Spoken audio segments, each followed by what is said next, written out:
Dəfələrlə sizin efirlərdə bu məsələ ilə bağlı ən azı 3-4 dəfə danışmışıq və əvvəldən şərh eləyərkən demişik ki, bu müharibədə əsas məqsədlərdən biri də Çinin önünü kəsmək, yəni Çini enerji blokadasına almaq məsələsidir.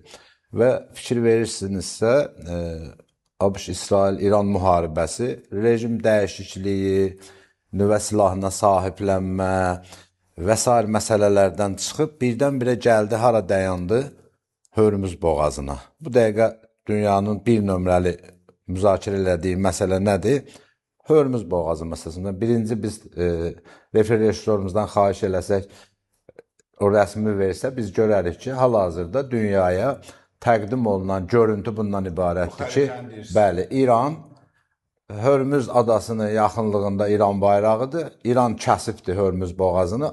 Amerika Birləşmiş Ştatları da aşağı tərəfindən boğazın kəsibdir. Yəni, Amerika deyir ki, mən tamamən oranı blokad almışam. Hal-hazırda rəqabət bu yöndə gedir və artıq Çindən bəyanatlar səslənməyə başladı. Biz sizinlə efirdə müzakirə edərkən dedik ki, bu qlobal enerji müharibəsidir. Bütün bu müharibələrin hamısını biz liderlərin bəyanatına və elan olunan səbəblərə görə təhlil eləyib bir tərəfə çıxa bilmərik, həqiqətləri görə bilmərik. Biz bunun üçün geniş bir xəritəyə baxmalıyıq və yuxarıdan prosesə başlamalıyıq baxmağa. Bu, sistemlər arası bir müharibədir. Yeni dünya düzəni qurulur və bu müharibələrin hər biri, o cümlədən Ukrayna müharibəsi Rusiya ilə, o cümlədən indiki bu körfəzdəki gərginlik, İranla müharibə, hamısı eyni səbəblərdən baş vermiş yeni düzənə keçidin sancılarıdır və müharibələridir. Və əvvəllər də dediyimiz kimi, burada təbii ki, Çin faktoru önəmlidir. Çini enerji blokadasına almaq lazımdır. Yəni, ticarət yollarını. Biz efir rejissorumuzdan xahiş eləsək, ekrana ikinci xəritəmizi gətirsə, biz onun üzərindən mən hesab edirəm ki, danışsaq daha maraqlı olar. Çünki bir var, əvvəl demişəm, hökumətlər arası münasibətlər sistemi, liderlər danışar, Trump bir gün belə bəyanat verər, səhər tam tərsini bəyanat verər. Var dövlətlər arası münasibətlər sistemi, var sistemlər arası münasibətlər sistemi. Biz sistemlər arası münasibətlər sistemindən bunu şərh eləməliyik. Müharibələrin səbəbi nə olur? Yollar uğrunda, sərvətlər uğrunda, bazarlar uğrunda əsasən. Yəni, pul qazanmaq üçün, daha güclü olmaq üçün, daha çox sərvət götürmək üçün, dünyaya hegemonluq etmək üçün. Bu mənada biz ən əvvəl baxmalıyıq, dünyada daha çox pul qazanmağın yolu nədir? Məhz ticarət yolları, enerji və daşınmalar. Bu, ən çox pulun dövr elədiyi səbəblər budur. Bax, bu gördüyünüz bu xəritədə, deməli, yuxarı hissədə, bax, sol tərəfdən yuxarıda Avropadır.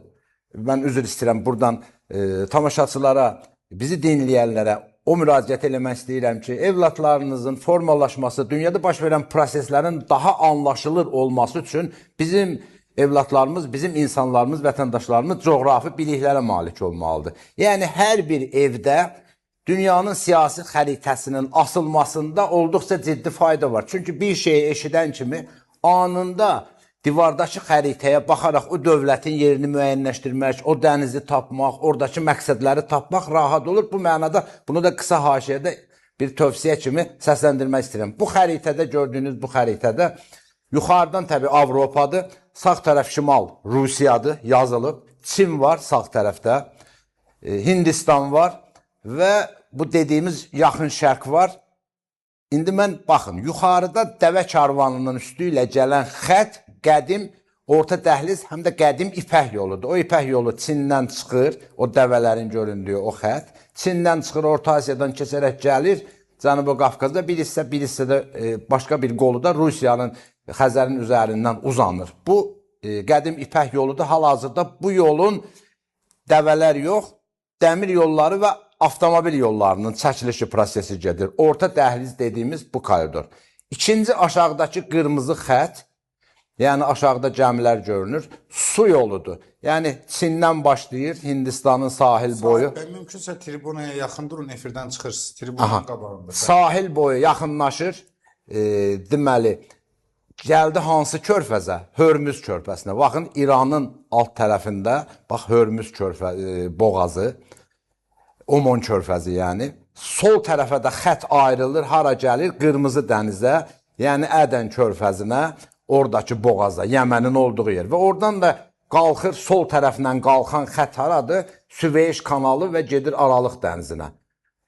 Qədim ədviyyat yolu da deyirlər buna. Çindən daha çox ədviyyatlar yükləndiyi üçün bu yolla gəmi ilə gəlir gəmilər. Çindən çıxır, Hindistandan çıxır, bax gəlir Hörmüzdən girir İraq ərazisinə, İran ərazisinə, oradan Osmanlı və Türkiyə ərazisindən Avropaya gedir. Şimala doğru, şimal-qərbə doğru. Sonradan Süveyş kanalı çəkildikdən sonra təbii ki, bu biri sola tərəf gələn qırmızı xətt də Qırmızı dənizdən daxil olmaqla Süveyş kanalı ilə Aralıq dənizinə oradan. Bu bir qədim ticarət yoludur. Hal-hazırda bu yol yenə o qədər əhəmiyyətli və vacibdir. Üstəgəl bu yolda əks daşınmada güclü və stratejidir. Hansı əks daşınma? Bax, İran qarşı tərəfində 1, 2, 3, 4 rəqəmi ilə rəqəmlənmiş ölkələrdir. İraq var orada, Səudiyyə Ərəbistanı var. Bir Küveytdir, xəritədə çox qarışıqlıq olmasın ki, bu şəkildə eləmişik. 2, deyək ki, Bəhreyndir, 3, Qətərdir, 4, mən xahiş edirəm xəritə ekranda olsun, 4-cü də Birləşmiş Ərəb Əmirlikləridir. Deməli, bu İran, İraq, Səudiyyə 3 və 4 bu kiçik enerji ölkəsi dünyadakı neft-qaz ehtiyatlarının 40%-na sahibdir.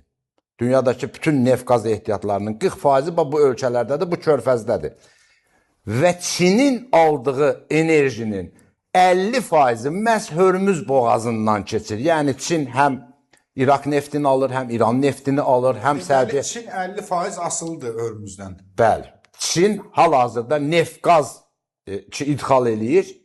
Onun 50%-i Hörmüz boğazından keçir. Bu artıq boğazın nə qədər əhəmiyyətli olduğunun göstəricisidir. Hal-hazırda savaşlar məhz bax bu boğazlar və yollar uğrunda gedir. İsraillə buna kimi olan ərəb dövlətləri arasında müharibənin tarixinə baxaq. Tamaşaçılarımızdan xahiş edirik.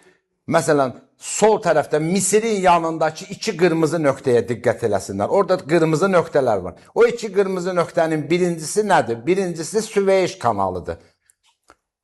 Bu zamana kimi tarixə düşmüş 3 böyük Ərəb-İsrail müharibəsi olubdur. Birincisi təbii 1948-ci ildə İsrailin elan edilməsi ilə başlayan müharibə idi ki, İsrailin qələbəsi ilə və özünü tanıtması ilə yekunlaşdı deyək.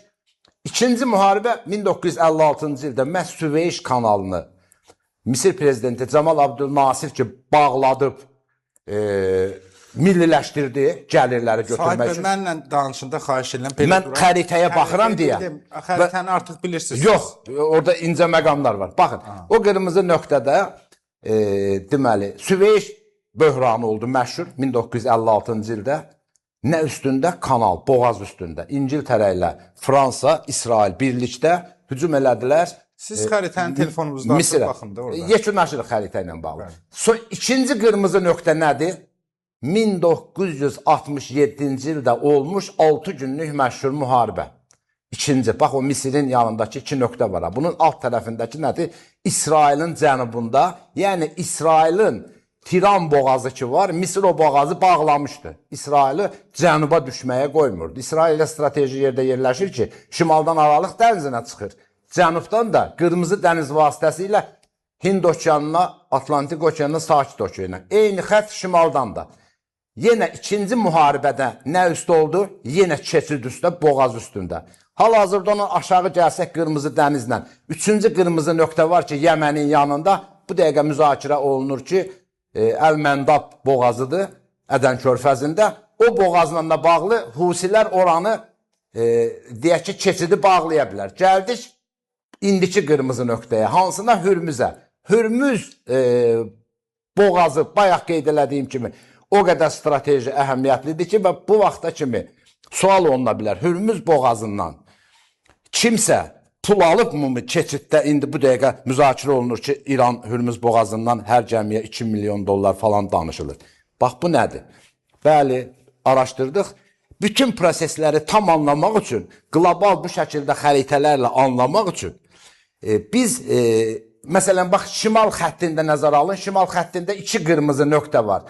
Biri Ukraynadır, müharibə gedir. Bəli. İkincisi Xəzər dənizi ilə Aralıq dənizinin arasında Cənubi Qafqaz, yəni hansı nöqtə? Zəngəzur koridoru. Baxın, Zəngəzur koridoru. Deməli bax İpək yolunun üzərindəki o qırmızı nöqtələr ki var.